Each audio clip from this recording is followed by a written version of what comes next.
चिड़िया की बच्ची, हम इस कहानी को पढ़े। अब हम इस कहानी को सरल भाषा में समझेंगे।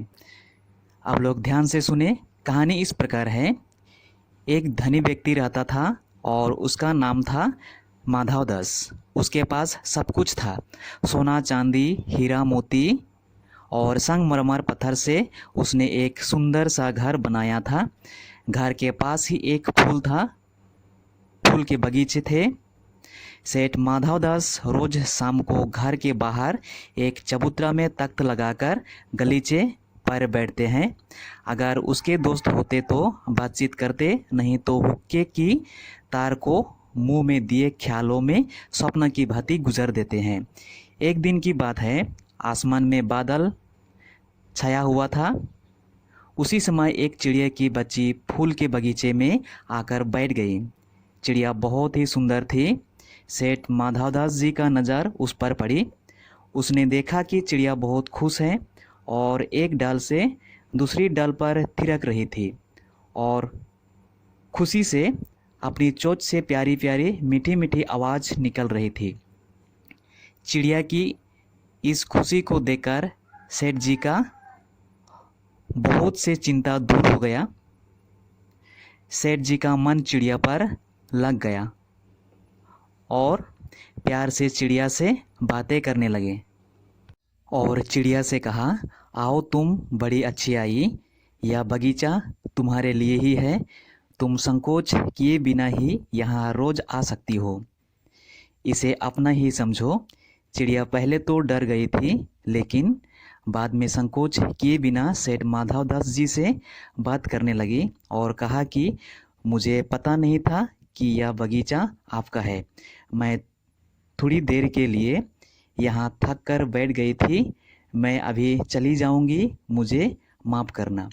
फिर माधवदास ने कहा, मेरी भोली चिड़िया, तुम्हें देखकर मेरा मन प्रफुल्लित हुआ है। मेरा एक सुंदर महल है। तुम आओ और सुंदर से महल में खुशी से चहचहाता रहो। तुम्हारे लिए एक सुंदर सा सोने का घर बना दूंगा।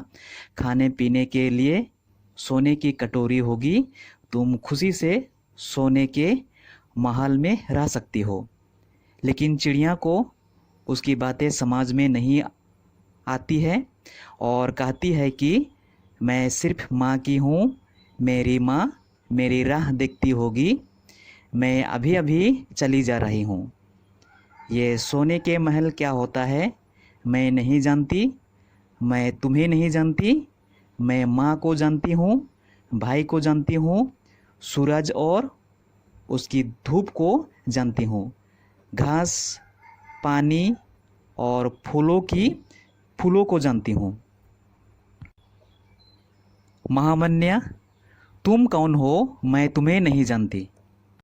इस तरह चिड़िया ने माधव जी को कह रही थी कि सेठ ने एक बटन दबा दिया। इसके दबने से कुटी के अंदर आवाज़ हुई, जिसे सुनकर नौकर झटपट भागकर बाहर आया। यह सब क्षण भर में हो गया और चिड़िया कुछ भी नहीं समझी। सेठ कहते रहे कि तुम अभी माँ के पास जाओ, कल आना। सेठ चिड़िया को यह कहते कहते नौकर को इशारा कर दिया और नौकर चिड़िया को पकड़ने के लिए चले गए। लेकिन चिड़िया बड़ी सतर्क से चारों ओर देख रही थी और जैसे ही उसे पता चला कि कोई उसे छू रहा है, तो वह चीख देकर चिचियाई और उड़कर माँ के पास पहुँच गई और गोद में गिरकर रोने लगी। ओ माँ, ओ माँ।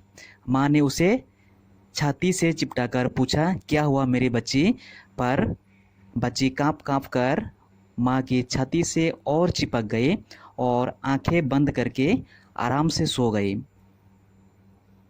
यही से यह कहानी ख़त्म हो जाता है। कहानी बहुत अच्छी थी। इस कहानी से हमें बहुत ही अच्छी शिक्षा मिलती है। इस कहानी से हमें यह पता चलता है कि धनवान होने पर भी हमें खुशी की प्राप्ति नहीं होती है और अपने संपत्ति से हर चीज़ हासिल नहीं की जा सकती।